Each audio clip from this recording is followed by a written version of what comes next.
The Braves are 6-3 in spring training thus far. Off day today. Play again Thursday night versus the Marlins. Welcome to episode 188 of ATL Prime Sports. I'm JJ Jurjevich. Joining me this evening is our fabulous co-host and voice of the PA voice of the Rome Emperors, Larry Gardner, and of course our fabulous producer, Wayne Ridenauer in Memphis, Tennessee. And you can catch us all at ATL Prime Sports on Facebook, Instagram, YouTube, X, and of course Apple and Spotify. Personal X's for myself at JJ Get You One. For Wayne up there in Memphis, Tennessee, RWY Jr. At Corder Todd for TC Todd Corder, who is out umpiring some games this evening. And at LG, the number 4, Real Though, for Larry Gardner. Again, your PA voice of the Rome Emperors. Larry, how you doing this evening, buddy? Everything is well. Baseball, college baseball and college softball season in full swing. Minor league baseball less than 3 weeks away. You know, spring training is already in full swing. The major league tilt right around the corner. Everything is going well. I'm looking forward to being wide open with Georgia Tech sports and with Rome baseball coming around the horizon. So a very excited time up here in Northwest Georgia, JJ. Thank you for asking. Wayne, how you doing this evening, buddy? Doing pretty well, but again, Christopher Bell with the Joe Gibbs Racing has won another race. They won that race down in Austin, a road course this time, left and right turns, and there he was at the top again. So congratulations to young Mr. Bell for winning another one. Yeah, Echo Park, interesting track down there, Wayne. Yeah. Fun to watch that race for a couple of laps that I did. That's about all I can get in. I'm doing well. Not as well as Las Vegas defensive end Max Crosby, though. The Raiders just made Crosby the highest paid non-quarterback in NFL history, signing a 3-year, $106.5 million extension, including $91.5 million guaranteed, keeping him in a Raiders uniform until the 2029 season. What's on tap for today's show? We'll talk with Dave Cohen and get the latest from Georgia State in the Dave Cohen Report. But we're going to kick off the show with the Atlanta Falcons, inspired by a tweet by our very own Larry Gardner today. How far away are the Falcons from a Super Bowl? And with that being said, we'll kick the show off with that. Just how far away are these Falcons? They finished 8-9 last season. Michael Penix Jr. is expected to be quarterback 1 in Atlanta this fall. How far away are the Falcons from contending from a Super Bowl, Larry? In my tweet, I think they are a elite all-pro defensive lineman, at least a Pro Bowl corner, and at least a serviceable center, and now right tackle away. And the reason I chose to use that verbiage is because if you get Myles Garrett on that defensive front, you now make everybody else better because now A.J. Terrell does not have to cover as long. Arnold Ebiketie now has a way to be able to be not pressured as much because he can get to the quarterback even more. The linebackers are even in a better position. Jesse Bates can hound the secondary even more. This team was already, to me, if everything, and I hate to use the terminology because if ifs and buts was candies and nuts, we'd all have a Merry Christmas. But, you know, if what had transpired with Kirk Cousins, if he had been honest and told the staff how hurt he was and the team was able to go to Michael sooner, I think there are 3 games that were very winnable games that would have changed the tide of what the NFC South would have been. So in my opinion, it's already a playoff team. You have already beat the Super Bowl champs even with Kirk Cousins. So there's ways to do things.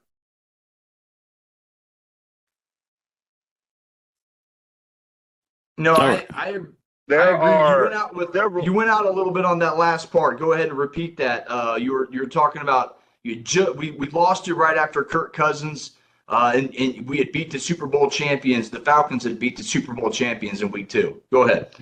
Correct. In week 2, Falcons had beat the Super Bowl champions even with the team that you had. Think about the fact that if you would have had the ball in one more possession, you would have beaten the two teams that were in the NFC Championship game. So the team, as it constitutes, the offense is solid. The offense is good enough to get you where you need to get to. But if you add a Myles Garrett to that defense, it's not just the one piece, but you don't have to. You can probably get you and Malachi Starks in the draft to be able to pull what you need on the other side of the corner to be able to be what you need to be a Super Bowl contender. I think you've got to get a right tackle that can pass block because Caleb McGarry cannot do that, and we've seen the games proving that he's not able to do that in. But you now are in the top 4 of the NFC if you get Myles Garrett to this team, and I'll leave it at that. You know, Todd and I were talking about this off air. I don't think the Falcons are as close as you do, but I think they're in the ballpark. So I think they're close in that aspect. And I like the fact that you mentioned Myles Garrett because the Cleveland Browns need a quarterback. And they're not guaranteed the guy they want. If they want Cam Ward, and Cam Ward goes number 1 overall, and they're not very fond on Shador, do they draft Abdul Carter and go, maybe we're losing Myles Garrett anyway next year? So the Falcons are intriguing here because what if in the next week or two or leading up into the draft, the Falcons and the Browns somehow make a trade with Kirk Cousins and Myles Garrett? I don't think that's too far-fetched. And if you get that elite defensive edge rusher, you alleviate the double teams on Grady Jarrett. So you can create pressure from the interior of that defensive line. So I think the Falcons are pretty close. We saw a couple games last year where, you know, 1 or 2 plays, especially in that Washington game, maybe they're in the playoffs. And they're not too far. This is the NFL we're talking about where quick turnarounds are very easy. Remember, we are in the league where the Jacksonville Jaguars, less than 10 years ago with Blake Bortles went to the AFC title game. So it's very quick to turn a franchise around in this league, and I think it's very easy to do. I'm not as close as you think the Falcons are, but I definitely think it's doable, Larry, and I don't think it's as far-fetched as some of these fans think. The Falcons weren't a bad football team last year.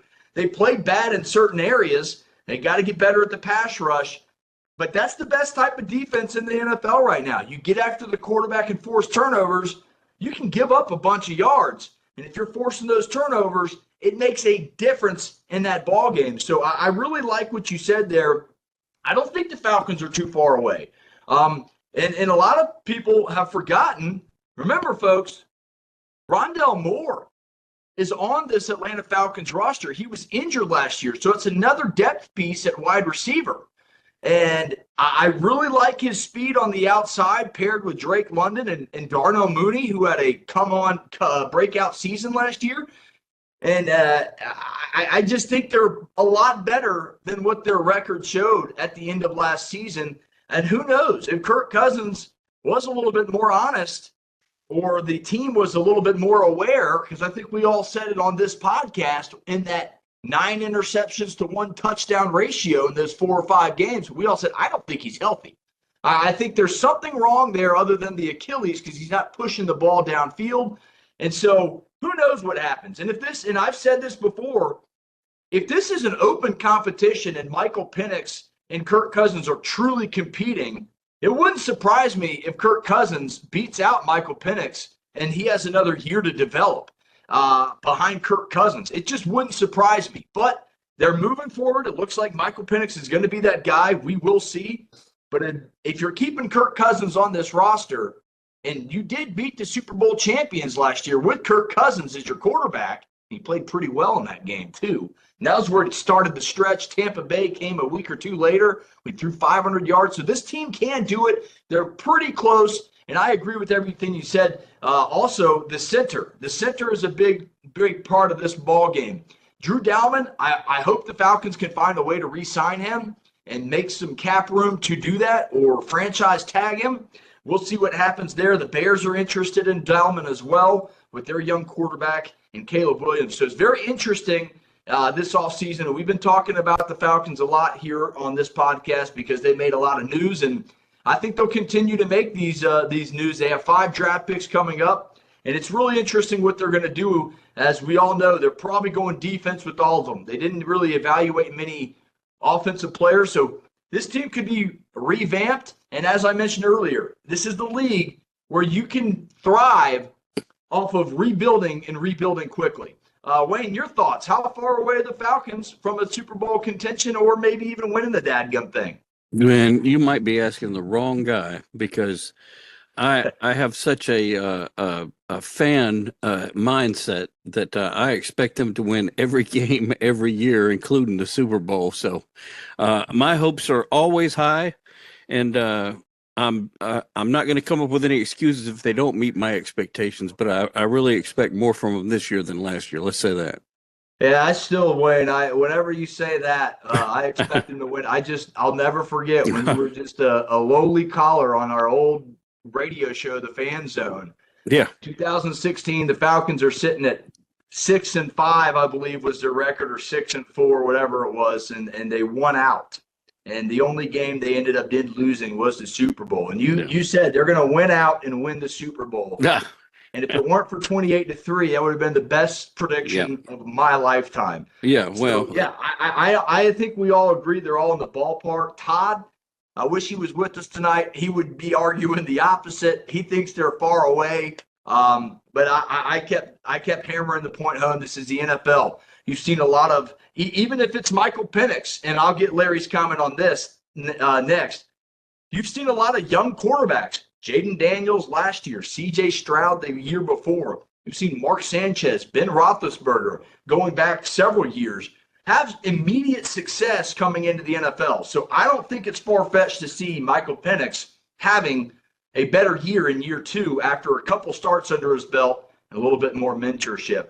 Your final thoughts, Larry, on the Falcons and how close they are to an actual Super Bowl? No, I think what you're seeing is because it is now rookie quarterbacks, even second-year guys, are having that ultimate success. It's all about getting involved with the right coach and the right offensive system to help enhance your skill set. Not to mention that, but you got Braylon Trice, who was a pass rusher from Washington, who missed all last season due to an ACL injury, who will be coming back. To me, that's like having an additional draft pick. So you've got things to help build your team. What Terry Fontenot cannot miss on, and he has done this several times, he cannot miss on his second-round pick. And I don't care if it's been Fontenot or if it's been Dimitroff, but for some strange reason, they have had the absolute most difficult time in the history of a franchise getting a second-round pick to be able to produce. That's where that's the key. It's right there, is that second-round pick. If you can get it this year, you've got to hit. You got to hit. But I know, to TC's point, he's going to talk about how the NFC North is the ultimate division in the NFC. But I think the Falcons can compete with all 3 of those teams. And I'm not considering the Bears because I know they can beat the Bears, but I think they can compete with the Vikings, the Packers, and, of course, the Lions. So I think the Falcons are closer than people want to give them credit for, but Fontenot's got to stick this draft if he does nothing else. Well, folks, that wraps up our Atlanta Falcons talk for the evening. We're going to talk some Georgia State basketball and Sun Belt Conference tournament with Dave Cohen, the voice of the Georgia State Panthers, joins us for the Dave Cohen Report. The 8th-seeded Georgia State Panthers will play the 9th-seeded Georgia Southern Eagles. Sounds familiar. State, not Southern, tomorrow in the Sun Belt Conference tournament. Here to join us for that again, Dave Cohen, the voice of the Georgia State Panthers. Dave, thanks for coming on. Thanks for joining us for Pensacola. How are you this evening? I'm doing pretty good. How are you guys doing? You're right. It's going to be Georgia State, Georgia Southern. We just played them in Statesboro this past Friday night. So who knew that we'd be seeing them again in our first game down here in Pensacola? But they beat Southern Miss earlier this evening, 78-64. Southern Miss in advanced with a win over Coastal Carolina. Georgia Southern gets the win. And you're right, Georgia State, Georgia Southern having to come to Florida now to play for the third time this year. Yeah, I love the Sun Belt Conference bracket, Dave. I want to talk about that for a little bit. I think it's the best bracket in all the 31 conferences. It rewards the regular season champion and your second place team, making the regular season mean that much more. Why don't you see other conferences doing something similar, in your opinion? I'll be honest, I'm not sure. It certainly has made this year's tournament interesting. It's a little bit different than it has been in prior years with regards to the Sun Belt tournament, although the location is the same, still down here in Pensacola. But you're right, it awards the teams that have performed at the highest level during the regular season, the James Madisons, the Arkansas States, the Troys. The Sun Belt made the decision to alter its tournament to reward the regular season a little bit more than it had in the past.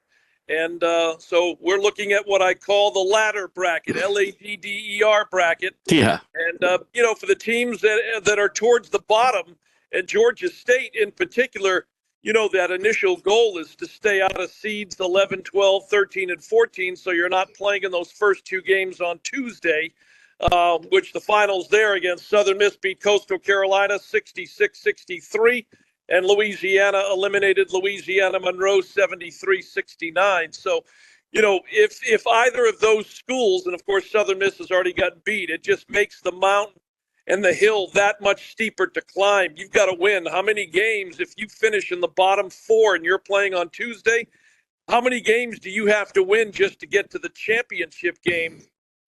Again, what the Sun Belt has done with the bracket, it has rewarded your best teams during the regular season.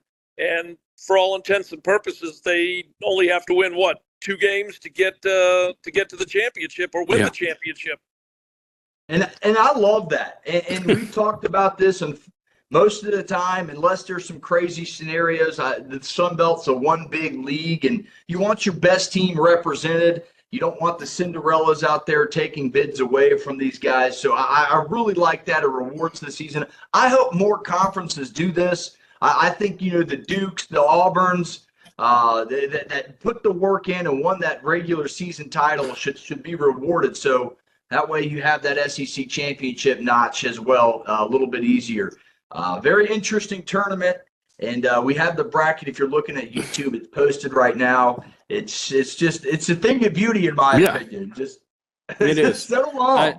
I foresee some very long gauntlets for teams, especially if they're the Cinderella type, where they're going to have to really play some great teams to get all the way. But one of the other things that would concern me is if you're a number 1 or number 2 seed, how long are you going to have to sit there and wait before you have to play?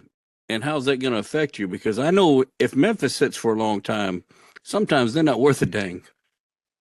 Yeah, that's some of the concern is you're going to be off. The final season ended this past Friday night. For half the league's teams at home, for half of us, we were on the road.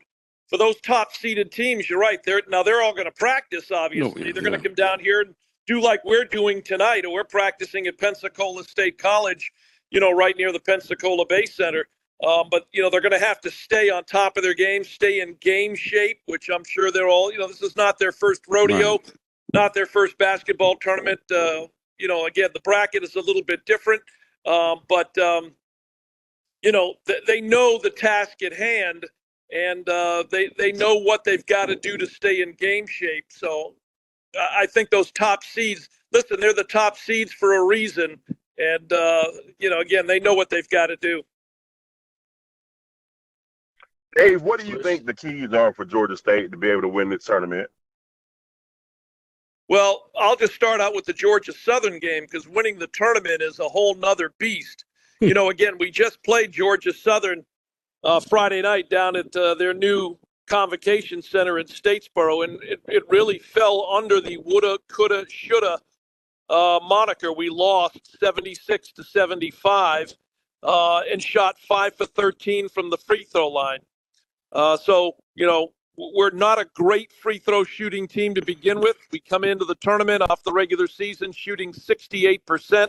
Head coach Jonas Hayes has told me on our radio shows on more than one occasion, we've got to get that at least into the early 70s percentage-wise, hopefully to, mid-70s, like 75%. That, if you hit 2 or 3 more free throws last Friday night in Statesboro, you're probably leaving with a win.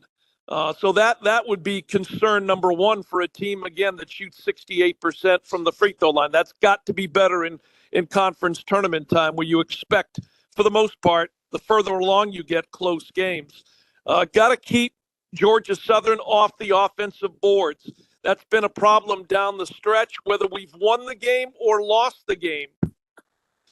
We lost a game where we gave up 26 offensive rebounds. We won a game where we gave up, I think it was either 16 or 19 offensive rebounds on that recent trip to Virginia for James Madison and for Old Dominion. So got to do a better job keeping opponents, starting with Georgia Southern tomorrow night, off the offensive boards. Those are two of the keys to me. And the other key is always the same. And, you'll hear guys say, well, we got to take good care of the basketball, no turnovers. Listen, turnovers are going to happen. The turnovers that you want to stay away from are the unforced turnovers. Keep that number down. Realize that there are going to be some what we'll call forced turnovers, but you don't want to turn the ball over in an unforced situation and give up a possession and in turn give Georgia Southern, in this case, in our first game, another opportunity to score the ball. You're listening to Dave Cohen right here on ATL Prime Sports. You can find the voice of the Panthers on Twitter or X at GA State Voice.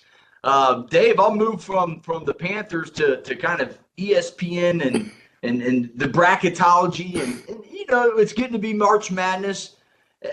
The SEC projected 12 teams in right now. If they get it, that would break the modern-day record for most teams in a conference to get in the dance. Should there be a limit on how many teams from one conference make the NCAA tournament? I just thought this would be an interesting question. Yeah, I'm not going to come out and say there should be a limit. If you're a team and you're deserving and you've got the credentials put forth during the regular season, you should be in. I think the one area that I've always kind of harped on with regards to the now Power Four, with regards to at-large bids. So, for example, if you're in the ACC, the SEC, the Big Ten, the Big 12, and you do not finish the regular season above 500 in your conference record, and you maybe win a game and lose the game in your conference tournament, it should not come down to, we played a hard schedule during the regular season. We deserve an at-large bid ahead of a group of 6 conference team that had a great season, won 20-plus games, but maybe didn't win their conference tournament. Maybe they lost in the championship.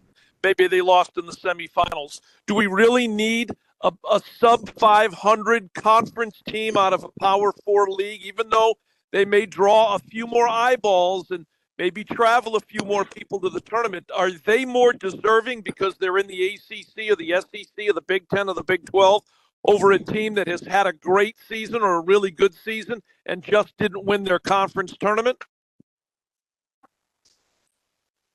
Yeah, well, it definitely it affects some of the smaller conferences like the one that Memphis and the Panthers are in. But, I've always kind of been suspicious, and I think a lot of it has to do with popularity. Who's got the most followers? Put them in the tournament so we can get some ad revenue. Who runs these tournaments? It's obviously the NCAA in partnership with national television. Yeah. And by the way, you mentioned the American Athletic, the home of the Memphis Tigers. Right. It's only been a recent situation where that has become basically a one-bid league. Yeah. When Houston and Cincinnati and SMU and UCF were in the league, that was a different story. The American Athletic looks a whole lot different today than it did 3 years ago. So they have kind of I'm not going to say that they have. I mean, they lost 4 of their top teams. They are hovering around, a league like ours, the Sun Belt. Yeah. People look at the American, and based on its reputation with those 4 teams that I mentioned that are no longer in the league, certainly the American Athletic was a rung or 2 up the ladder above the Sun Belt. I don't think that's the case anymore. Yeah. So the transfer portal took care of that, as well as I really think that one of the I don't know how to put it, but somehow there needs to be more of a parity with those smaller conferences, and you've got to consider more than one from some of them. And I would put the Sun Belt in that as well, because I think there are more than one team that is quality enough to compete in the tournament. Yeah, this year for the Sun Belt, that probably rings true. Arkansas State, James Madison, 2 of our top teams, both deserving, more than likely. We're only sending one team, whether it's JMU, Arkansas State, or if there's an upset here or there along the way. Troy is another good team this year. Has had a really good season. Got Offensive Player of the Year in the league this year. But in reality, only one Sun Belt school is going to see its name called on Selection Sunday.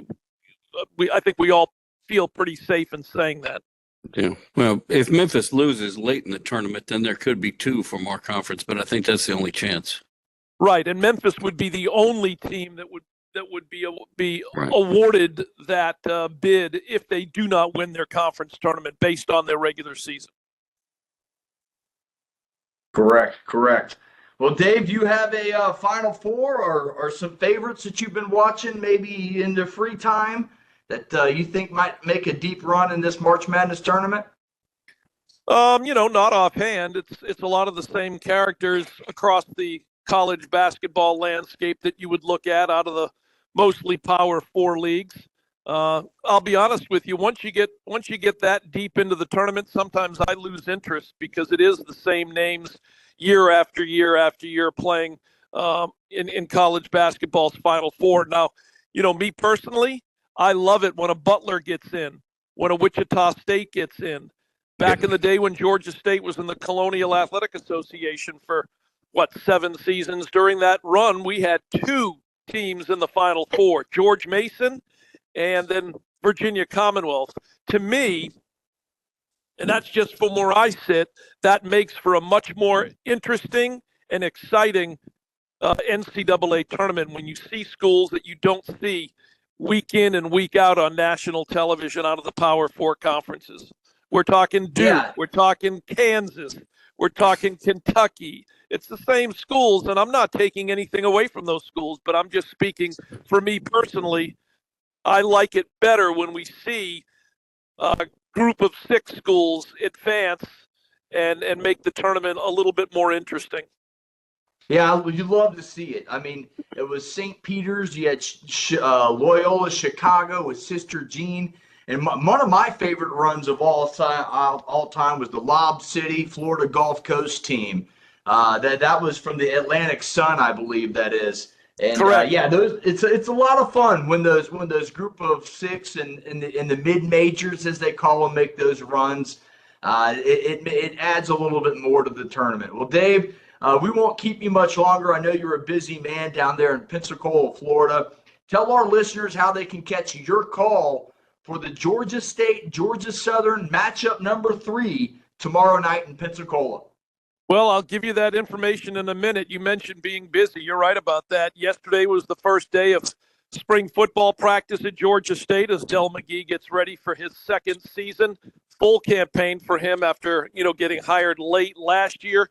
And he seems to be, at this point of the spring football campaign, seems to be, pretty excited and likes the roster that he has right now. Although, as he mentioned, when the portal opens up again in April, there'll be some fluctuation. Some players could possibly exit through the portal, and some players could possibly enter Georgia State's program from the portal. So you got that going on.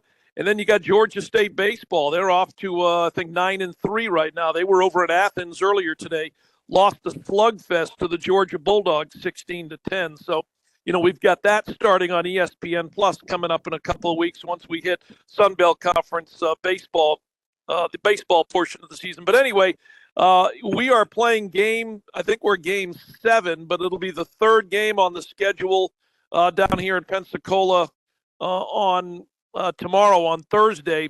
Georgia State, Georgia Southern will be on the 50,000-watt, 88.5 FM WRAS. You can also tune in via the GSU Athletics mobile app, which connects to the TuneIn radio feed.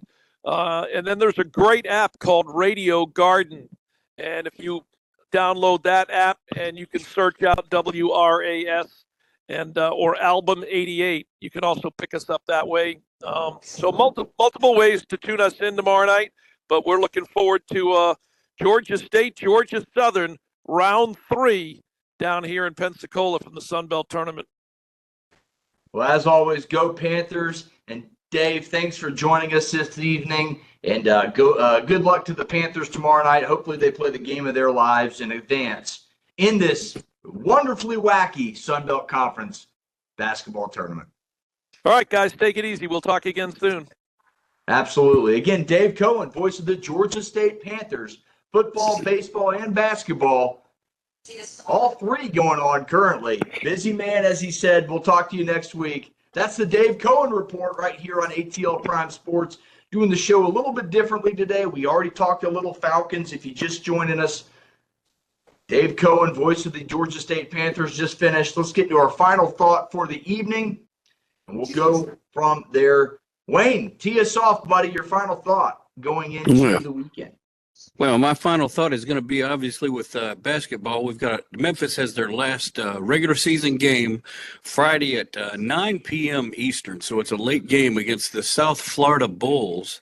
And then after that, we're headed back to the Dickey Center for the conference American Athletic Conference tournament. I guess they're going to keep playing it there because it is pretty central and it's a very nice facility. If you've never been to the Dickey Center in Fort Worth, you should make that trip. Yeah, it's pretty. The American Athletic Conference has always done a wonderful job with their conference tournament.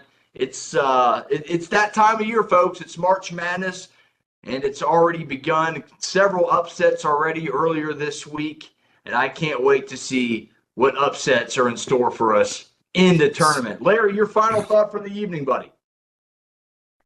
Yeah, usually my final thought would center around basketball, but this time, football has literally taken over America's pastime, and people can say what they want to say about it and feel and have their mixed feelings and mixed emotions about it. But there are more people who are tuned in to the combine that were tuned in to games 4, I think it was 3 and 4 of the World Series. So, how in the world, when you had the Dodgers and the Yankees, could it be that people want to watch a glorified PE contest with prospects running around a football field more than that? It just proves the NFL is the cash cow and people crave NFL content.